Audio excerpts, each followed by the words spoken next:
Hi, my name's Phil. I like talking about politics. So now that we've chosen to become a third country with respect to the EU single market, which was not a necessary feature of Brexit and not one campaigned for in 2016, we have to follow a whole load of EU rules that apply only to third countries, rules that we helped make and implement whilst we were a member. We thought they were a cracking idea at the time, but it turns out that the EU, like all organisations with a legislative body, are continuing to make new rules, and one of them is about to come online and hit our exporters with even more bureaucracy. But first, if you'd like to be notified of daily news and politics, please subscribe to the channel and click the bell notification icon. So I find it something of an irony that we have all these Brexit supporters saying, thank goodness we've left the EU and don't have to follow their rules, when the reality is we're actually following more EU rules now. Because the EU has many purposes, but it's primarily a trading bloc, and so most of their rules are regarding trade in some way. But inside the single market, even if we weren't EU members, we could ignore loads of them, because there are EU rules that apply to everyone, and there are EU rules that apply to third countries. Therein lies the benefits of membership. You don't have to follow those. Now we can't ignore those rules. We follow them, and we follow them all, or we don't trade with them. It's that simple.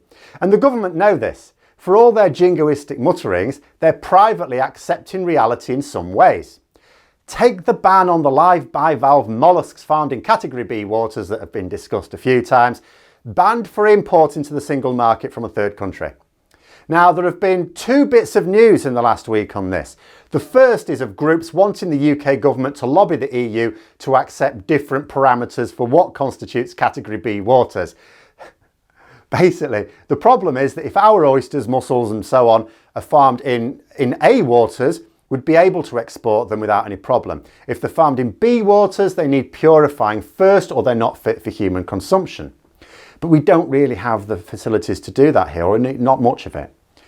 So what these groups are saying, well, let's change what Category B is then. As if reclassifying it somehow makes it suddenly something that's not fit for human consumption, suddenly fit for human consumption. Complete non-starter. And if the EU thought we were fabricating our classifications, changing them a little bit, they might just ban all imports of such fish because they view our certificates as unreliable. But the second piece of news is that the government now say that they're going to build purification facilities needed to make our fish safe for export. Now, some of you may think, well, this is a common sense solution, that should have been a solution from the start. But when this idea was put to the industry at first, they said it wasn't financially viable. So it was never naturally going to happen. So what's happening here is the government are going to splash some more public cash on a way to help some fishermen export their produce in a way that will see no financial return, because it's not financially viable to do this. It will be a net cost to us. Now, from one point of view, I'm not opposed to this in order to save the economies of a number of local, communities. But on the other hand, this isn't necessary because of, some unexpected event or something we had limited control over. Our government deliberately left the EU under conditions that they lied to the public about.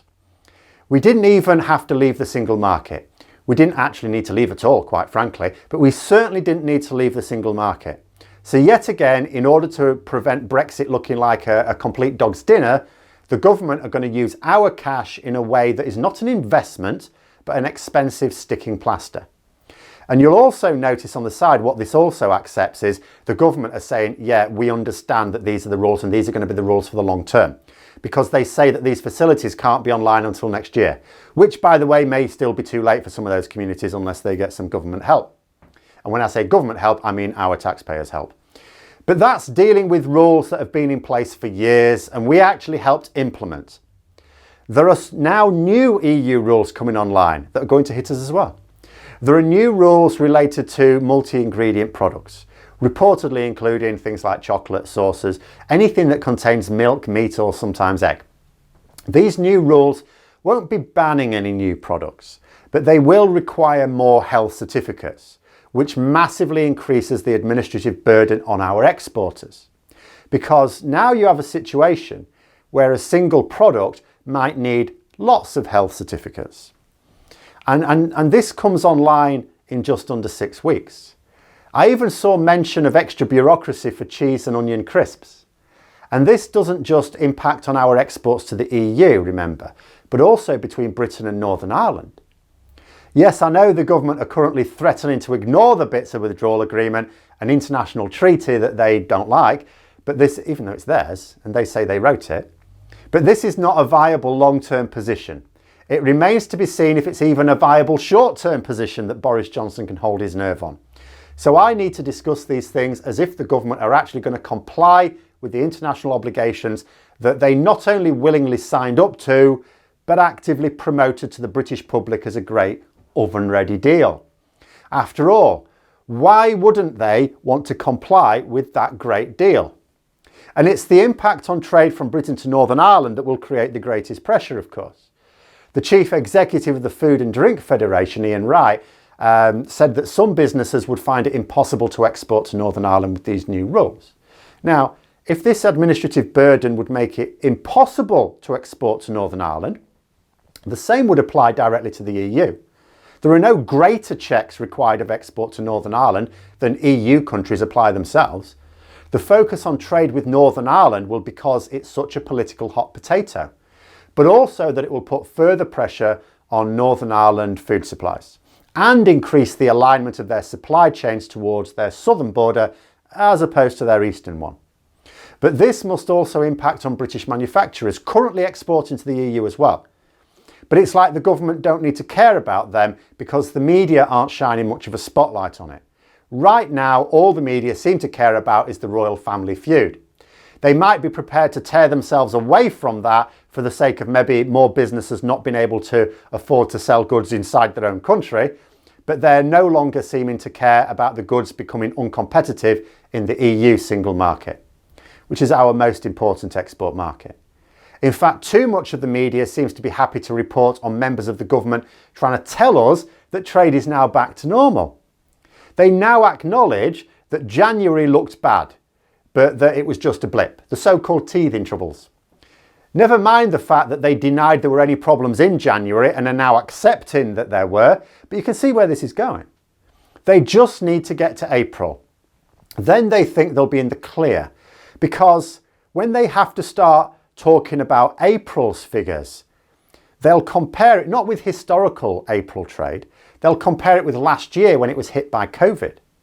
Once again, they will seek to use the pandemic that they've made such an arse of as an opportunity to hide the damage and impact of Brexit. It's literally hiding incompetence behind more incompetence. It's a concept that could only come from Boris Johnson. But it won't change the facts that British businesses are going to suffer and jobs are going to be lost. Government Minister Liz Truss recently said trade equals jobs. She's not wrong. She was trying to make it sound like it's a positive thing by highlighting where our trade has improved. But the net impact on our trade is well down. Well down. And I'll be talking more about that tomorrow, I think. And trade does equal jobs. We already have a lot less of it thanks to Brexit, and that's permanent, not a temporary problem like the coronavirus the government could manage. And harsher trading conditions are on their way, with no emerging increase in trade to balance it out. And would you believe this? It was only yesterday that I was talking about the steps that the US government is making to announce its displeasure for what Boris Johnson is doing. Here's the headlines from the Daily Express from yesterday. Trying to build up hopes for that elusive US trade deal. Insane. Our media is insane, and this makes our people insane. They're trying to tell us that we're closer to the US trade deal in the same week that a representative of the US government announced that the UK government is untrustworthy. Even if you think it, governments do not use such clear and robust language about a foreign government whom they wish to do business with imminently. But that's what's going on now. No effort to fix the problems, maximum efforts into drugging the country and keeping us living in a matrix-like fantasy world where we're about to get a US trade deal, where our trade with the EU is back to normal, where we're going to get loads of jobs because we're getting lots of extra trade. The reality is we're not going to have a close relationship with the US anytime soon because we are doing everything we can to piss them off. We're not going to have our trade back up with the EU anytime soon because we're not doing anything to fix the problems. And we're not going to be getting lots of jobs because trade does equal jobs and our trade is going down. But those are my thoughts. Let me know yours in the comments below. Hope you found the video interesting. If you did, don't forget to click the like button. If you'd like to support the channel further, please also click the Patreon link for details. And until next time, I'll see you later.